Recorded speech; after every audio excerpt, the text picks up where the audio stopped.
Hi friends, എല്ലാവർക്കും rock വർക്കിൻ്റെ പുതിയൊരു വീഡിയോയ്ക്ക് സ്വാഗതം. ഇന്നിപ്പോൾ നമ്മൾ ചെയ്യാൻ പോകുന്നത് ഒരു ഫോൺ സ്റ്റാൻഡ് എങ്ങനെ ബൈക്കിൽ വെക്കാം എന്നുള്ളതാണ് നമ്മൾ ചെയ്യാൻ പോകുന്നത്. അപ്പോൾ ഈ പലവർക്കും അറിഞ്ഞുകൂടാതെ ഉണ്ടാവാം, ചിലവർക്ക് അറിയായിരിക്കാം. എന്നാലും എല്ലാവർക്കും കൂടെ വേണ്ടിയാണ് ഞാൻ ഈ ഒരു വീഡിയോ ചെയ്യുന്നത്. ഇത് നമുക്ക് വീട്ടിൽ തന്നെ എളുപ്പം ചെയ്യാൻ പറ്റുന്ന ഒരു കാര്യമുള്ളൂ. എളുപ്പത്തിൽ ചെയ്യാൻ പറ്റും. ഇത്തിരി അറിയാവുന്നവരാണെങ്കിൽ എളുപ്പത്തിൽ ചെയ്യാൻ പറ്റും. അപ്പോൾ അതിന് വേണ്ടി നമുക്ക് ആവശ്യമായിട്ടുള്ള സ്റ്റാൻഡാണ്. ഞാൻ ഇത് മേടിച്ചതാണ്, എൻ്റെ വീടിൻ്റെ അടുത്തുള്ള ഒരു കടയിൽ നിന്ന് മേടിച്ചതാണ്. ഏകദേശം 750 രൂപയാണ് ഇതിൻ്റെ വില വേണത്. ഇത് വില ഇത്ര വന്നതിൻ്റെ കാര്യം, ഇതിൽ ചാർജും കൂടെ കയറ്റാൻ പറ്റുന്ന ഒരു സ്റ്റാൻഡാണ്. അതുകൊണ്ടായിരിക്കും ഇത്ര വില വന്നത്. എന്തായാലും നമുക്ക് ഇതുവരെ അൺബോക്സ് ചെയ്തിട്ട് വരാം.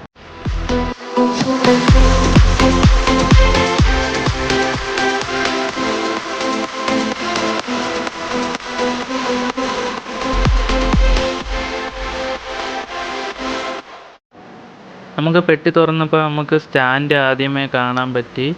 അതുപോലെ ഇതിൻ്റെ അകത്ത് സ്റ്റാൻഡിൽ വയ്ക്കാനുള്ള കുറച്ച് പാഴ്സുകളുണ്ട്.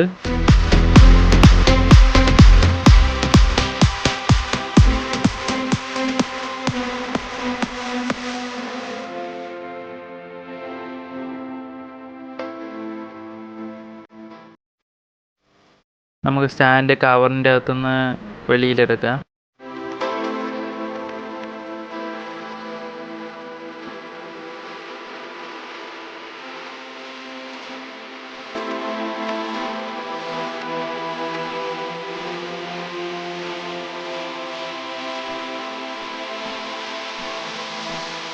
രണ്ട് വയറുണ്ട്, അത്യാവശ്യം നല്ല ക്വാളിറ്റിയുള്ള വയറാണ്.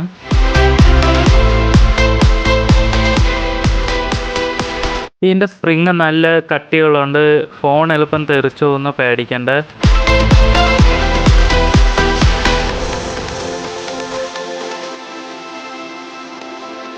പിന്നെ ഇതിൽ പറയാനുള്ളത് 5 വോൾട്ട് 2 ആംപിയറിൻ്റെ ഒരു ചാർജറാണ് ഇതിൽ വേണത്.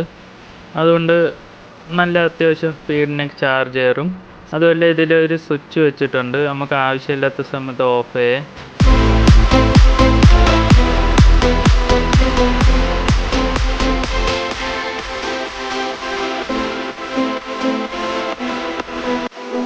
നമുക്ക് ഇതിൻ്റെ കൂടെ 2 സ്റ്റിക്കറും 2 ബുഷും കിട്ടുന്നുണ്ട്.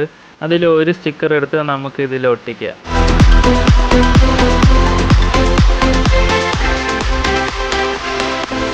ഈ സ്റ്റിക്കർ ഒട്ടിക്കണം എന്തിനെന്ന് വെച്ചാൽ ഫോണ് എളുപ്പം തെറ്റിപ്പോകാതെയൊക്കെ ഇരിക്കാനാണ്, നല്ല ഗ്രിപ്പിനൊക്കെ വേണ്ടിയാണ്. കട്ടറിലൊക്കെ കയറുമ്പോൾ ഇത് തെറിച്ച് പോകാതിരിക്കാൻ വേണ്ടിയാണ്.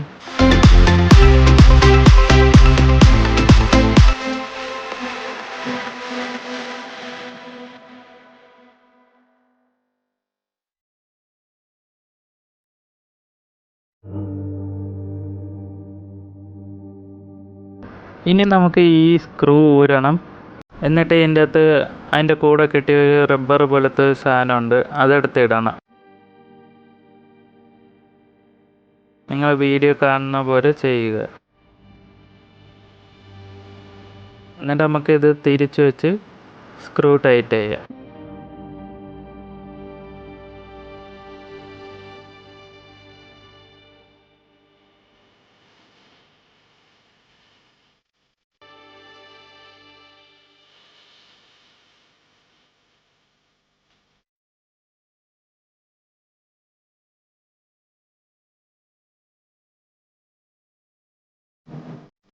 നമുക്കിത് ജസ്റ്റ് ഒന്ന് ഫോൺ വെച്ച് നോക്കാം, എങ്ങനെ ഒന്ന് ഇരിക്കുമെന്ന് അറിയാൻ വേണ്ടി മാത്രം.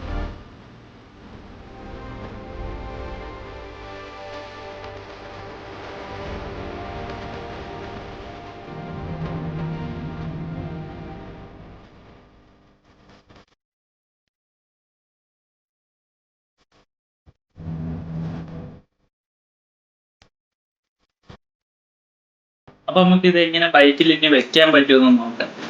നിങ്ങൾക്കിത് എവിടെ വെച്ച് ഏറ്റവും ഉപയോഗിക്കാൻ പറ്റുമെന്ന് നോക്കുക. ഇവിടെ വേണമെങ്കിൽ വെക്കാം, ഇത് കണ്ണാടി ഊരിയിട്ടങ്ങ് വെച്ചാലും മതിയാവും. ഇല്ലെങ്കിൽ ഇവിടെ വയ്ക്കാം. എന്തായാലും ഇപ്പം ഞാൻ ഇവിടെയാണ് വയ്ക്കണത്, കാരണം എനിക്ക് ഏതത്തിന് വേണ്ടി ഞാൻ അവിടെയാണ് വയ്ക്കുന്നത്. അപ്പോൾ നിങ്ങൾ എവിടെയാണ് വയ്ക്കാൻ ഉദ്ദേശിക്കുന്നത് അതിൻ്റെ അളവിനുള്ള ഒരു സ്പാനർ എടുത്തിട്ട് അത് ഊരിയെടുക്കുക.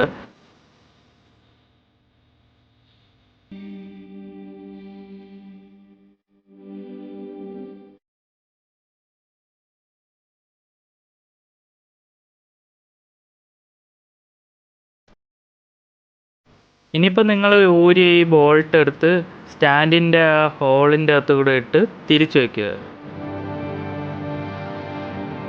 ഞാൻ സ്റ്റാൻഡ് നല്ല ടൈറ്റാക്കി വെച്ചിട്ടുണ്ട്. ഇനിയിപ്പോൾ നമുക്ക് സ്റ്റാൻഡിൻ്റെ ഒയർ എടുക്കണം. അതിൻ്റെ അറ്റം എടുത്തിട്ട് നമുക്ക് ഈ ഹോളിൽ കൂടെ അങ്ങ് താഴോട്ട് എടുക്കാം.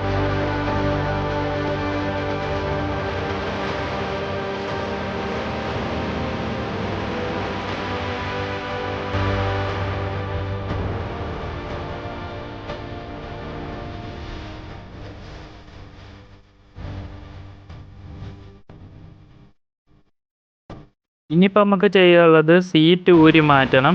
അതിനായിട്ട് ആദ്യമേ ഈ ഒരു കവർ ഊരി മാറ്റാം.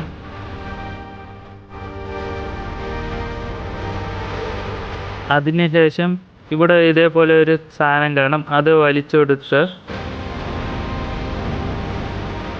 അപ്പോൾ സീറ്റ് ഇതേപോലെ ഊരിയെടുക്കാൻ പറ്റും.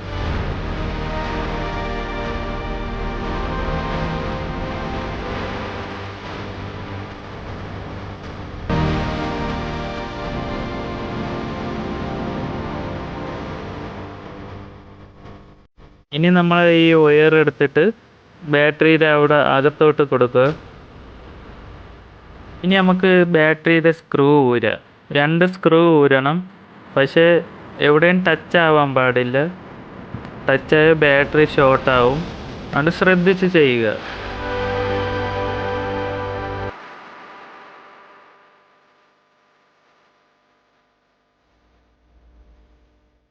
ഇനി നമുക്ക് സ്റ്റാൻഡിൻ്റെ നെഗറ്റീവ് ഭാഗം നെഗറ്റീവിലേക്കും പോസിറ്റീവിലേക്കും വയ്ക്കാം. നെഗറ്റീവ് കറുപ്പ് കളറാണ്, പോസിറ്റീവ് ചുവപ്പ് കളറാണ്.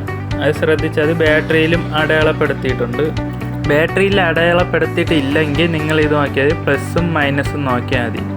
പ്ലസ് എന്ന് പറയുമ്പോൾ ചുവപ്പായിരിക്കും, മൈനസ് എന്ന് പറയുമ്പോൾ ബ്ലാക്ക് ആയിരിക്കും. നല്ല വൃത്തി ഇതൊക്കെ ഒന്ന് അടച്ചു വയ്ക്കാൻ നോക്കുക. ഇനിയിപ്പോൾ നമുക്ക് ഇതൊന്ന് ടെസ്റ്റ് ചെയ്ത് നോക്കാം. വർക്കാവുമെന്ന് മാത്രം ഒന്ന് ടെസ്റ്റ് ചെയ്യണുള്ളൂ. ലൈറ്റ് എത്തിയിട്ടുണ്ട്, വർക്കാവുക തന്നെ. അപ്പോൾ ഇനിയിപ്പോൾ നമുക്ക് ഫോൺ വെച്ചാൽ മതി. എല്ലാം ഞാൻ പഴയതുപോലെ അടച്ച് സെറ്റാക്കിയിട്ടുണ്ട്. ഫോണും വെച്ചിട്ടുണ്ട് ഞാൻ. ചാർജിങ് ആണോ ഇല്ലെന്ന് ഇപ്പോൾ നമുക്ക് കാണാം. ഞാൻ വയറൊക്കെ കണക്ട് ചെയ്തിട്ടുണ്ട്. വർക്കിംഗ് ആണ്. ഓക്കെ, എല്ലാവർക്കും എൻ്റെ ഈ ഒരു വീഡിയോ ഇഷ്ടപ്പെട്ടെന്ന് ഞാൻ വിചാരിക്കുന്നു. അപ്പോൾ നമുക്കിപ്പോൾ 1000 സബ്സ്ക്രൈബർ കഴിഞ്ഞിട്ടുണ്ട്. അപ്പോൾ നമുക്ക് അടുത്തൊരു വീഡിയോ ആയിട്ട് കാണുന്നവരേക്കും ബൈ.